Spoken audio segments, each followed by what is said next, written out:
তো আমার নিজেকে বিশ্বাস হচ্ছে না যে এটা আমি নিজে বানাইছি, জানো এত ভালো লাগতেছে। আজকে যদি সেলাইয়ের কাজ শিখতাম তা আজকে আমার এটা হতো না। জানি সবাই বলবে কেন শিখো নাই, কিন্তু কিছু কারণের জন্য। শুভ সকাল বন্ধুরা, কেমন আছো সবাই? আশা করছি সবাই অনেকটাই ভালো আছো, আর আমিও কিন্তু অনেকটাই ভালো আছি। আজকের বারটা ছিল শুক্রবার, এখন ঘড়ি কাটায় বাজে 7টা আর কি। তো যাই হোক, ঘুম থেকে উঠে অনেক কয়টা কাজ বাজ করে নিয়েছি। এখন আছি বিছনা উঠাইতে। ওইদিকে মামাম আর বাবার বসিয়ে আছে। আমি ভাবলাম বিছনাটা পট করে উঠিয়ে নেই, কারণ পরে তো আর পাবো না। মামাম তখন ঘুমাইতে যাবে, সেজন্য আর ভাবলাম চটপট করে আগে বিছনাটা উঠিয়ে নিই। মাম্মামের কথা কইলে তো রাত দিন নাই, জানো। ও এখন হামাগুড়ি দিয়ে দিয়ে এই জানলা ছাটিয়ে যায় না, নিজে নিজে দাঁড় হইতে পারে। তারপর এই জানলার ওয়ালপেপারগুলো না একদম ছিঁড়িয়ে শেষ করে দিয়েছে। যতই ওকে বাধা দেই তবুও ছিঁড়ে। আর এতটাই যে জিদ হয়েছে কি বলবো। যদি ওকে না করি তো আমার উপরেই রাগ দেখায়, জানো। কিভাবে যে করে কি আর বলবো। ও তো বাচ্চা মানুষ, তাই ওকে আর কতই বাধা দিব বলো। অনেক কয়বার বাধা দিতে দিতে তাও ছিঁড়ে দিয়েছে। এখন বাড়িছে এক গাদি কাপড়। এই কাপড়গুলো আমি আর বরমূলাই ধুবো, কারণ আমার তো একাই ধোয়া সম্ভব না। আমি যদি এই কাজ করতে যাই আরেকটা কাজের দেরি হয়ে যাবে। তাই বড় আমার সাথে অনেকটা হেল্প করে দেয় কাপড় ধুইতে আর কি। আজকে যেহেতু আমার ডিউটি ছিল উঠান ঝাড়ু দেওয়ার, তাই আমি এসে পড়েছি উঠান ঝাড়ু দিতে। আমি না ভাবি কোনো কোনো কাজ রাত্রে করে রাখবো। রাত্রে যে এত কাম বাড়ায়, করতে করতে অনেক রাত্রি হয়ে যায় আর করতেই পারি না, জানো। শরীরের ক্লান্তি নিয়ে ঘুমাইতে লাগে সবটা সময়। আর বাচ্চাকে মানুষ করা তো এখন দিন দিন ভাবছি যে মারা যে কিভাবে মানুষ করছে আমাদের, ওটাই আর কি ভাবতে থাকি। আমি তো একটা বাচ্চা নিয়ে সামলাইতে পারি না। মানে হয় না যে এমন করে, আমার তো ঘুম সুম সব উড়ে গেছে, জানো। চোখের নিচে যে এই কালো দাগ পড়েছে কি আর বলবো। দিন দিন যে আরো কি হচ্ছে, যতদিন না বড় হচ্ছে অতদিন মনে হয় এইভাবেই যাবে আমার। তো বিছনার চাদরটা না আজকে আর কি ধুয়ে দিব। ওই চাদরটা এতটাই পিছলা, তাই ভাবলাম উঠিয়ে রেখে দেই। এখন আর ভালো লাগে না। ঠান্ডার দিনে বাঁধলে হয়তো ভালো লাগবে, তো ঠান্ডার দিনেই বাঁধবো। চাদরটা আনছিলাম গুয়াহাটি থেকে আর কি। বাইরের কাজবাজ করে এসে মাম্মামের জন্য এখন আর কি খাওয়া বানাবো। সকালে তো ওকে গরম জল খাওয়াই, তাই এখন গরম জল করব।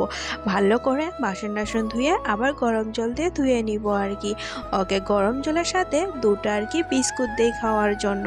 ওর বাবা তো একদমই খাওয়াতে পারে না, আমাকেও খাওয়াতে লাগে, জানো।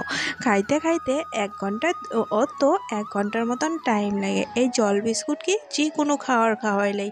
তাই এই যে আমার না এখন না কি আর বলবো বলো, এত যে টাইম, মানে কখন যে কি করব এটাই আর কি ভাবি। এতই যদি টাইম লাগে ওকে খাওয়াইতে, তাহলে আমি বাকি কাজগুলো কখন করব। তোমরা যদি কিছু যদি ঠিক জানো অল্প বলিও তো, কারণ আমার মেয়ে না এখন একদমই খাইতে যায় না, জানো। অনেক কষ্ট করে ওকে খাওয়াইতে লাগে।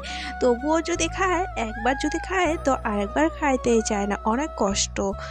তো এই যে আমার মেয়েকে খাওয়া দাওয়া হয়ে গেছে, তারপর আইসি কাজ করতে, কারণ এখন স্নান করবো আর কি।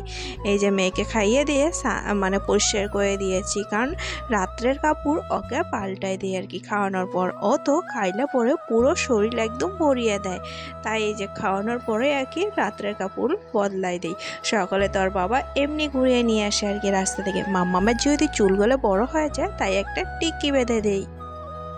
সকাল টাইমটা তো অনেক কাজের চাপ থাকে, জানো। বরমশের একদিকে দোকান চাপ থাকে, আর আমার এদিকে সংসারের কাজ কখন যে শেষ করতে পাবো, তারপর মাম্মামকে নিয়ে একটু থাকতে পারবো আর কি। এটাই ভাবে, কিন্তু কই আর হয় বলো। এইদিকে স্নান করে আইসি বরমশের জন্য এখন আর কি খাওয়া বানাবো। ঘরটা এতই আর কি গন্ধ আসতেছিল, তাই ভাবলাম একটু সেন্ট দিয়ে দেই, কারণ আমার এইদিকে আমার ওই সাইডে না আর কি ড্রেন ছিল, তাই হয়তো ড্রেনের গন্ধ এসেছে। তাই এই যে একটু রুম স্প্রে দিয়ে দিলাম। আমার এখনও চুল বাঁধানো হয়নি। আজকে যেহেতু শ্যাম্পু করেছি, চুলটা না শুকতে একটু দেরি হবে আমার। যদিও বা তাড়াতাড়ি শুকে, এই খোপা করে রাখি জন্য একটু আর কি দেরি হয়, জানো। এখন তো এইভাবে ক্রিম বসে দিতেই পারি না। যতটুকু আর কি আমি ক্রিম দিব, অতটুকু মাম্মামকে নিয়ে থাকবো। কোনো রকম করে সিঁদুর পরে অমনি এসে পড়ে রান্না করে। এই যে আমার চা হয়ে গেছে। তারপর আজকে যেহেতু বর বললো ও রান্না করবে, আমার না একটা কাজ আছে। এই যে যে জুতার র্যাকের কাপড়টা না ছিঁড়ে গেছে। আমি থাকতে টেনশন কিসের জানো। তো আমি অনেক চেষ্টা করবো আর কি, যদিও বা পারবো কি না ওটা হলো পরের কথা, কিন্তু আর কি চেষ্টা তো করব। আমি যেহেতু একটু একটু সেলাই জানি, শিখি নেই, তবুও কিন্তু জানি আইডিয়া হিসেবে। তো দেখি এখন মাপসাপ নিয়ে বানাবো আজকে, যাই হোক তাই হোক আমি এটা বানায় ছাড়বো, নাহলে কেমন দেখা যাচ্ছে না বলো তো দেখি। এদিকে একটা ফিতা নিয়ে নিয়েছি, তো এখন ফিতা দিয়ে আর কি বানাবো আর কি মাপ নিয়ে। এদিকে এই যে আমার আগে যে পর্দার কাপড়গুলো আসলো, ওই পর্দার কাপড়গুলো দিয়ে আর কি বানাবো। জানি না এটা না অনেকটাই পিছলা সেলাই করতে পারবো কিনা, ওটাই আর কি। আজকে বড়মশাই রান্না করতেছে, এদিকে মেয়ে উঠে বলছে মেয়েকে এখন স্নান করাই দিবে। রান্নাবাড়ির ঝামেলার কিন্তু অনেকটাই বড় ব্যাপার জানো। রান্নাটা হয়ে গেলে একটা আর কি টেনশন নাই, যদিও বর করতেছে আজকে আমার কোনো ই নাই আর কি। এদিকে বর আজকে চিকেন এনেছে, তাই আর কি চিকেন রান্না করবে। আগে আর কি ভেজে রাখছে মাংসটা জানো। আমার বরের হাতে চিকেন রান্না কিন্তু অনেকটাই টেস্টি হয়। এদিকে হয়েও গেছে, এখন আমরা ভাতটা খাই নেবো। এদিকে ভাত, পাঁপড় ভাজি আর হলো চিকেন। আজকে এই ছিল আমাদের দুপুরে খাওয়া দাওয়ার। বর তো প্রত্যেকদিন ভাত বাড়ে, আজকে যেহেতু বর রান্না করেছে তাই আজকে আমি ভাত বাড়বো। ওদিকে মাম্মামকে ওর দাদুর কোলে দিয়ে আসার পর এখন আমরা পট করে খাই নিই, তারপর ওকে আনিয়ে আবার খাওয়াবো ওকে। সকালে তো একবার খাওয়াইছি। তারপর এই যে আমার সেলাইয়ের কাজ অর্ধেক হয়ে গেছে, তারপর আর কি মেয়ে উঠে পড়েছে। অনেক কষ্ট করে এটা আর কি সেলাইলাম জানো। তো অনেক কষ্ট করে মাম্মামকে নিয়ে কমপ্লিট করলাম আর কি, এখন আর কি এটা পরে চলো তাহলে।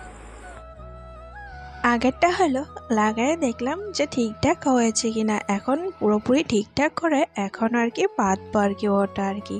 যেহেতু এটা না টেবিল সিস্টেম বানাইছি জানো, উপরের মধ্যে পথ দিয়েছি, তার নিচে দুটো শুলো দিয়ে আর কি কোনো রকমভাবে যেন দুই একটা জিনিস রাখতে পারি। ওই ওই মজবুত জিনিস রাখবো না, কিন্তু হালকা পাতলা জিনিস রাখবো, সেজন্য ভাবলাম শোলাইটাই দেই। কিন্তু এটা আর হচ্ছে না, কি শোলা দিচ্ছি জন্য আর পটগুলো দিয়ে দিয়েছি জন্য কেমন হয়েছে।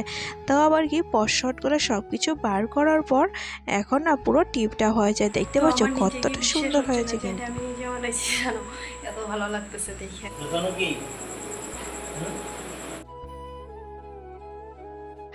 আজকে না অনেক কাজ করেছি বলে তাই বরকে আগে বলে দিয়েছি আমার জন্য কিছু খাওয়া আনবা, কারণ অনেক খিদা পাইছে।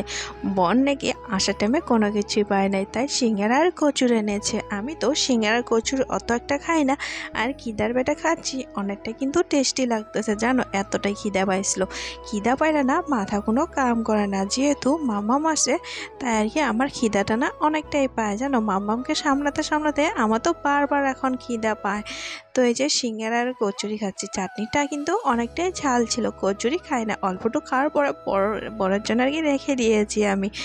মানে আমার কচুরি আর কি অত একটা ভালো লাগে না। তো এই যে আমার সেলাই তো কমপ্লিট হয়ে গেছে, এখন ঘর গোছার পালা। আজকে সারাদিন এই সেলাই করলাম, ঘরের তো পুরো অবস্থা খারাপ হয়ে গেছে। ওইদিকে মাম্মাম ওর বাবারগুলো আছে, তার ভাবলাম আমি কাজগুলো করে নিই, কালকে করলে তো কালকে আর কখনই করব। আমি রাত্রেই করে রাখবো সব কাজ, কালকে করলে কালকেই হবে, আর টাইম পাবো না। তাই এই যে সব কিছু রাত্রেই গুছাগুছি করে নিচ্ছি আর কি। তো আজকের মতন ভিডিওটা এই পর্যন্ত শেষ করছি। তো ভিডিওটা কেমন লাগলো প্লিজ লাইক কমেন্ট শেয়ার আর সাবস্ক্রাইব করে দিবেন। সবাই ভালো থাকবেন, সুস্থ থাকবেন, দেখা হচ্ছে নতুন কোনো ভিডিও।